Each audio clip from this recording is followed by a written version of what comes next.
अस्सलामुअलैकुम। एक बार नबी सल्लल्लाहु अलैहि वसल्लम मस्जिद नबवी में तशरीफ़ फरमाते हैं और हज़रत फ़ातिमा रज़ी अल्लाह अन्हा का घर मस्जिद के साथ ही था और छोटे से हसन और हुसैन रज़ी अल्लाह अन्ह की रोने की आवाज़ मस्जिद तक आ रही थी।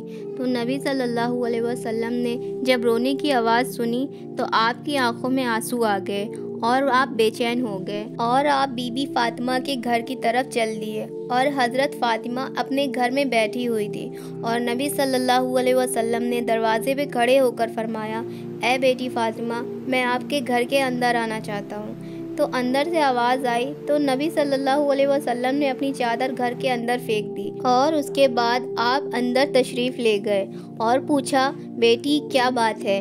बेटी फ़ातिमा ने कहा, अब्बा घर में इतना बड़ा कपड़ा नहीं है जिससे पूरी बॉडी ढक सकूं, इसलिए मैंने ये आपकी चादर मांगी थी। उसके बाद मेरे नबी ने अपनी प्यारी बेटी फ़ातिमा के चेहरे की तरफ देखा और आप बेचैन हो गए क्योंकि बीबी फ़ातिमा बीमारी की हालत में लग रही थी। उनका चेहरा जर्द और आंखों के नीचे गड्ढे थे। और उसके बाद फ़ातिमा रज़ी अल्लाह अन्हा ने फरमाया, अब्बा जान, आज आप अपनी बेटी को माफ़ कर दिए क्योंकि आज आपकी बेटी आपके इस्तकबाल के लिए दरवाजे तक नहीं आ सकी। कई दिनों से लगातार भूखा रहने की वजह से आपकी बेटी का जिस्म बहुत कमज़ोर हो चुका है कि उठने की ताकत भी नहीं है।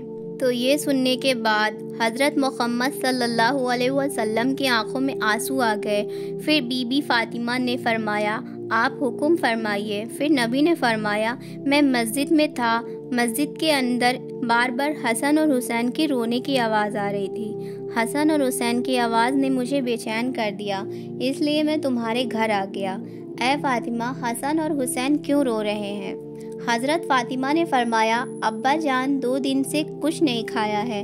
ये सुनकर नबी सल्लल्लाहु अलैहि वसल्लम ने फरमाया, फ़ातिमा, हुसैन अभी छोटा है, ये तो अभी दूध पीता है, इसको आप दूध पिला दिए, ये खामोश हो जाएगा और हसन को मैं अपने कंधों में सवार कर लेता हूँ, इससे इनको आराम मिलेगा। तो बात यहाँ तक आ गई तो बीबी फ़ातिमा बहुत रोने लगी।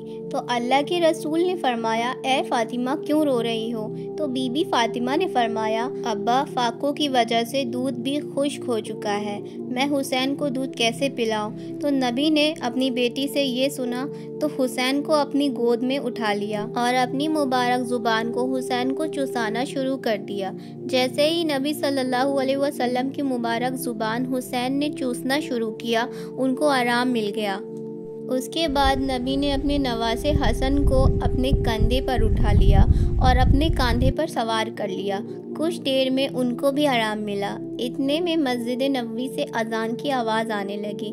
फ़ातिमा ने अपना मुसल्ला बिछाया और नमाज के लिए खड़ी हो गई और नबी सल्लल्लाहु अलैहि वसल्लम ने देखा कि फ़ातिमा नमाज पढ़ते पढ़ते गिर गई हैं। तो नबी दौड़ते हुए बेटी के पास पहुँचे और पूछा कि बेटी क्या हुआ। ये सुनकर बीबी फ़ातिमा रोने लगी और कहा, अब्बा, आज आपकी बेटी का 4था दिन का फाका है, यानी फ़ातिमा 4 दिन से भूखी हैं। और फरमाया, 4 दिन हो गए मैंने कुछ भी नहीं खाया, इसलिए कमज़ोरी से गिर गई। आप सल्लल्लाहु अलैहि वसल्लम ने देखा आपकी बेटी के पेट में 3 पत्थर बंधे हुए हैं। फिर नबी ने पूछा, बेटी ये क्या है।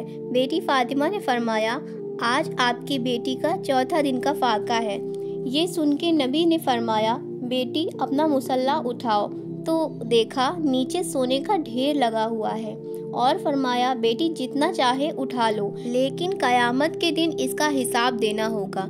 तो ये सुनकर उन्हीं ने कुछ नहीं लिया। ये देखकर नबी सल्लल्लाहु अलैहि वसल्लम ने अपना मुबारक हाथ अपनी बेटी के सर पर रखा और कहा, तुम्हारा ये सब्रता क़यामत तक याद रखा जाएगा। तुम्हारा शौहर अली इस्लाम की तबलीग के लिए कुरान को कई इलाकों में पहुंचाने के लिए इधर उधर घूम रहा है। इसके नतीजे में घर के चूल्हे ठंडे हो गए हैं। ऐ बेटी, सब्र करो, अल्लाह सब्र करने वालों के साथ है। फिर नबी ने अपने पेट से कपड़ा हटाया तो हज़रत फ़ातिमा ने देखा तो उनके पेट पे 3 पत्थर बंधे हुए हैं। तो नबी ने फरमाया, बेटी फ़ातिमा, 3 दिन की तू भूखी है, लेकिन मेरा 4था दिन का फाका है और आज मैं 4 दिन का भूखा हूँ। ज़रा सोचिए, अगर नबी चाहते तो जन्नत से भी खाना मंगा सकते थे, लेकिन नबी ने ये सब इसलिए नहीं किया कि मेरी उम्मत के लोग गरीब होने की वजह से अपना जिस्म का सौदा ना करें और ना ईमान का सौदा करें। और अगर आपको ये वीडियो अच्छी लगी हो तो मेरे चैनल को सब्सक्राइब कर लीजिएगा, लाइक कर दिएगा, शेयर कर दिएगा और बेल आइकन भी प्रेस कर दिएगा। अस्सलामु अलैकुम।